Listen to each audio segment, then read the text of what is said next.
Phineas and Ferb, Easter! Ready show to be. Welcome to our channel. If you haven't done it already, please subscribe.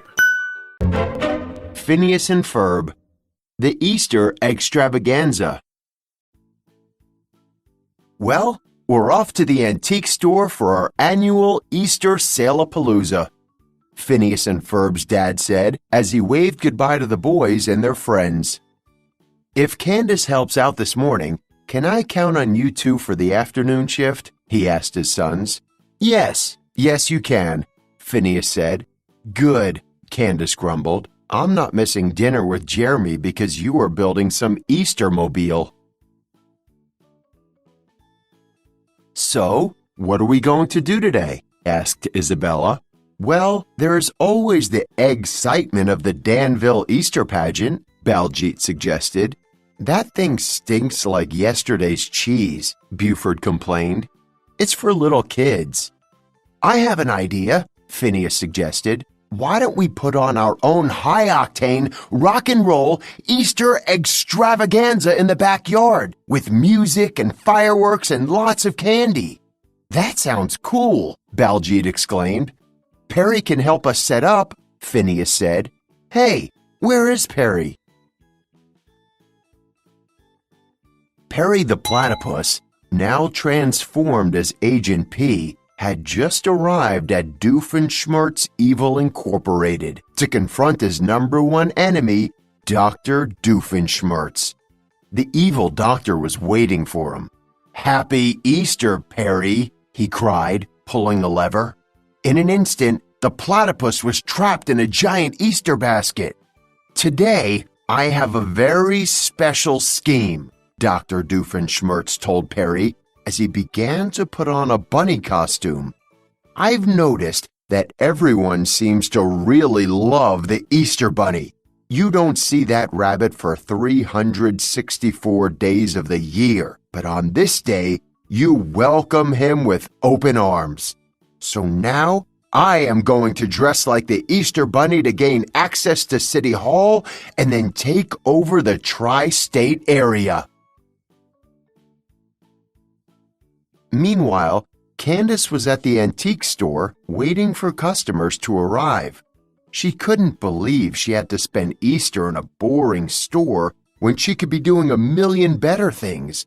And she just knew that her brothers were up to something. Just then, Candace's phone beeped. It was a text from one of her friends. Finally, something exciting, she exclaimed. In Phineas and Ferb's backyard, the crazy Easter extravaganza was now in full swing.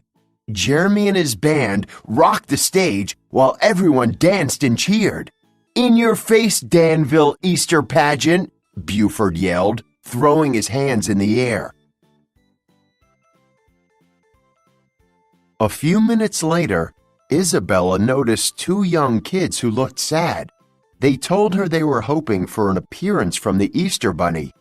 Phineas, Isabella began, the kids are right.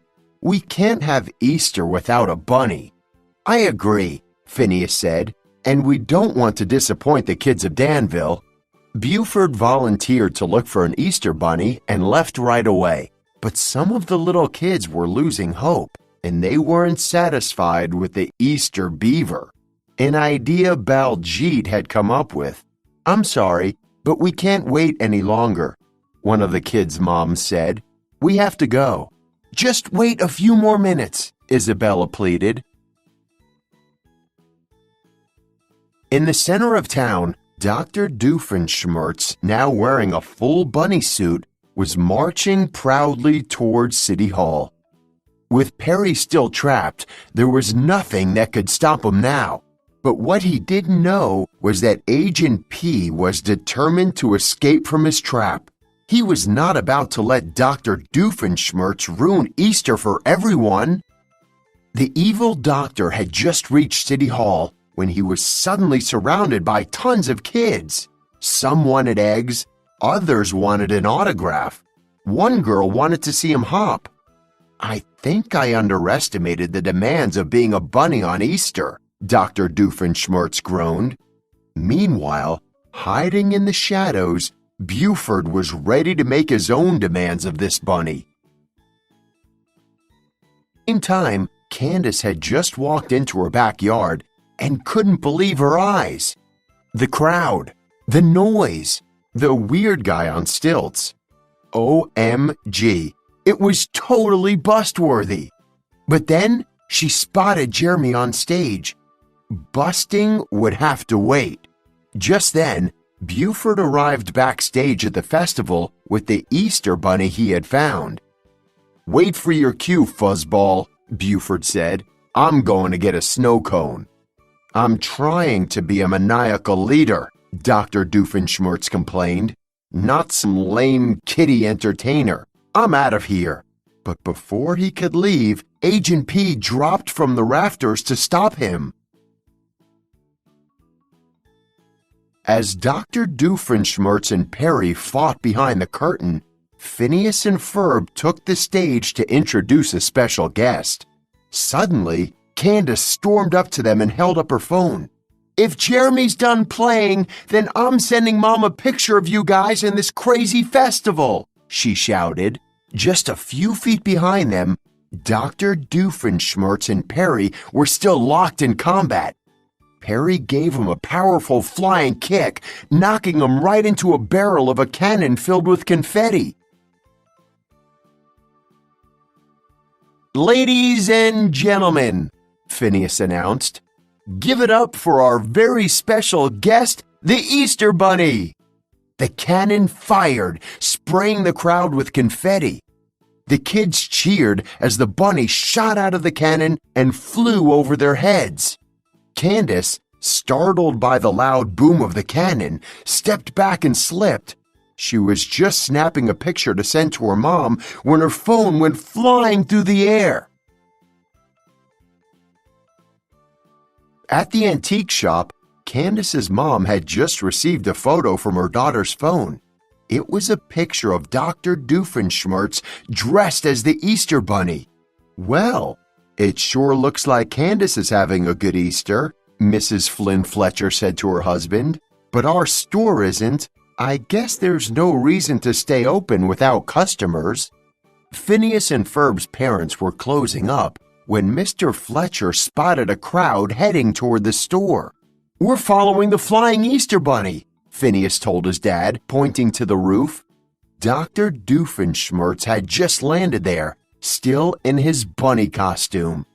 "Then I guess we're still open," his father replied happily. "Come on in, everyone."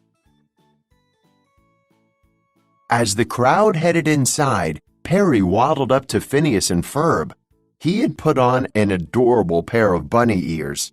"There you are, Perry," Phineas said. "Nice ears. Happy Easter." Thank you for watching our videos. If you haven't done it already, please subscribe. Here are some videos we thought you might like.